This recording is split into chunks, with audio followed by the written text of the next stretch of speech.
Fala pessoal, sejam muito bem-vindos a mais um vídeo do canal da Casa da Betoneira. E hoje a gente vai falar sobre um tema muito interessante, como eu tô falando rápido hoje, né? Hoje nós vamos falar sobre um tema muito importante e bem interessante aí da gente falar com relação às betoneiras, que é referente à primeira lei de Newton. E aqueles que não sabem ou não se lembram da primeira lei de Newton, é aquela lei referente à inércia, a lei que se consegue ver muito bem no tambor da betoneira. Quando a gente bota material dentro do tambor ali, a gente consegue analisar. Mas Maurício, o que é a tal da lei da inércia? Eu não sei o que é. Vou explicar pra vocês. Eu vou ler aqui pra vocês imaginarem o que é, e a gente vai analisar bem de perto pra que vocês entendam o que acontece na parte de dentro de um tambor da betoneira e como isso se aplica a tal da lei da inércia, a primeira lei de Newton. A lei do princípio da inércia, ela significa que um objeto em repouso ou movimento retilíneo uniforme tende a permanecer nesse estado se a força resultante sobre ele é nula. E aí tu pode me perguntar o que é isso, Maurício? O que significa esse negócio? O que significa que um objeto em repouso ou movimento retilíneo uniforme tende a permanecer nesse estado se a força resultante sobre ele é nula? O que o Newton estava querendo dizer é, vou explicar para vocês de uma maneira fácil de vocês entenderem. Essa caneta, ela tá conseguindo ver a caneta aí, Lu? Essa caneta, ela tá parada, portanto, ela está em estado de repouso. Ponto final. Não existe nenhuma força, nem que empurre para lá, nem que empurre para cá, nem que empurre para frente, nem que empurre para trás. Mas existe uma força, que é a força da gravidade, que está impulsionando ela para que ela fique colada em cima da mesa. Então, nesse caso, a única coisa que a gente tem em cima dessa caneta é a força da gravidade. E a força da gravidade permite que eu largue essa caneta e ela caia. Ou seja, nessa altura daqui, a caneta, ela tem uma força que, quando largada a caneta, essa força faz com que a caneta continue até um determinado lugar aonde ela vai parar. Ou seja, a mesa. E ela para ali. Por quê? Porque tem um bloqueio, né? Se não existisse bloqueio nenhum, a gente largaria ela no espaço sideral e ela, não no espaço sideral, né? Mas lá em cima, a 1000 metros de distância, largaria ela, ela continuaria caindo. Se não tivesse nada, ela ia chegar até o chão caindo. Se não tivesse chão, tivesse um buraco, ela ia chegar até o meio da Terra. E lá ela ia ficar, porque o meio da Terra, o núcleo da Terra, é o centro de tudo e é para onde tudo vai. Tudo puxa para ali, para aquele centro. De forma simples, tá, gente? De forma simples. O que o Newton quis dizer? Quis dizer que um material ele vai ficar imóvel até que alguma força movimente ele para algum lugar. Vou mostrar uma força para vocês. Essa é uma força. Essa é outra força.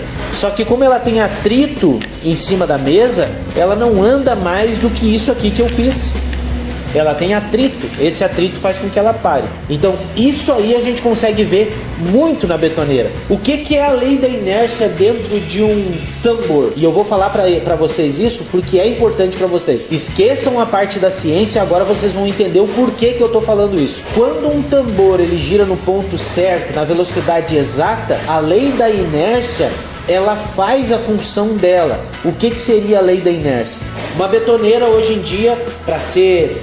hoje em dia não, em todos os momentos ali, a betoneira girava de 28 a 32 voltas por minuto. Por quê? Porque essas voltas por minuto, esses 32 RPMs, seriam o padrão de giro do tambor para que a lei da inércia não fosse anulada dentro do tambor. Ou seja, com o tambor girando a 32 voltas por minuto, a gravidade faria uma determinada pressão, o tambor giraria e as pás fariam uma outra tensão, e mesmo que houvesse algum tipo de força G dentro do tambor, que é uma força de gravidade rotacional, ela não influenciaria nesse processo.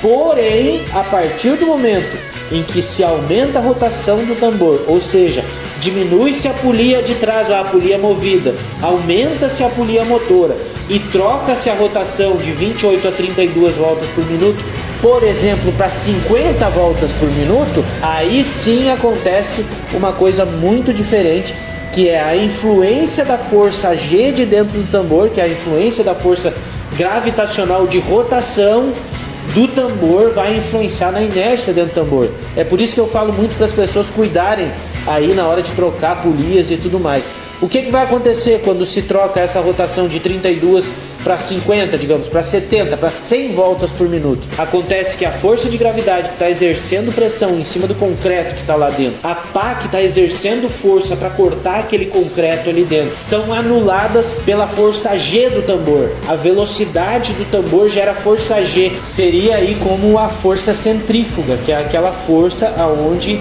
se tu bota, por exemplo, numa máquina de lavar roupa, quando vai secar, que é o momento, qual é que é o momento de secagem da máquina de lavar roupa? É a centrifugação, né? Força centrífuga é exatamente isso. A centrifugação da máquina, quando ela gira numa determinada velocidade, onde bota a roupa para as laterais, ali para aquela cuba onde tem os furos, faça com que saia essa água da roupa ali, aquilo ali é a força centrífuga. A força centrífuga acontece em todo o sistema que tem um tambor aonde existe uma força G. É como se fosse uma força de gravidade dentro do próprio tambor. Para aqueles que costumam ver vídeos de aviação e coisas assim, a gente tem força G em muita coisa dentro da aviação, para aqueles que gostam de avião. Mas, em suma, se a gente botar uma velocidade muito grande no tambor, a força G de dentro do tambor vai ser maior que a força da gravidade, auxiliando aí também com a força da pá que está cortando aquele concreto. E, obviamente, vai acontecer o quê? O concreto vai grudar ao redor do tambor e o concreto não vai ser mexido. Por quê? Porque existe uma força G dentro do tambor, uma força gravitacional proporcionada pela velocidade que gira o tambor, que não vai ser menor que a força da gravidade. O concreto vai estar inerte ali dentro, enquanto o tambor vai girando na velocidade certa. E essa inércia e o peso desse concreto dentro, eles são compensados aí e fazem com que a cada passagem do batedor na parte interna, ele corte a massa e com o peso da massa, ela continua inerte. E o estado do concreto ali dentro, aquela massa mole, faz com que ela vá se esvaindo pelo meio do batedor e a inércia faz toda a diferença ali dentro. A compensação do batedor com relação à inércia e ao peso da gravidade faz com que a massa, o batedor vá cortando a massa. Agora, a partir do momento que tu aumenta a velocidade do tambor, que tu começa a criar uma força G dentro do tambor, uma força gravitacional, uma força, conforme eu falei para vocês, que é aquela força da máquina de lavar, a força centrífuga, que faz com que o concreto grude nas laterais do tambor, conforme a velocidade, ele vai ficar sem misturar. Isso aí é muito interessante. Então, para vocês verem como tudo exige física, inclusive na betoneira de vocês, que vocês podem estar trabalhando aí do lado. Vocês veem como é interessante isso? Espero ter ajudado vocês em mais esse vídeo aí e a gente se vê num próximo vídeo aí mais pra frente. Até mais!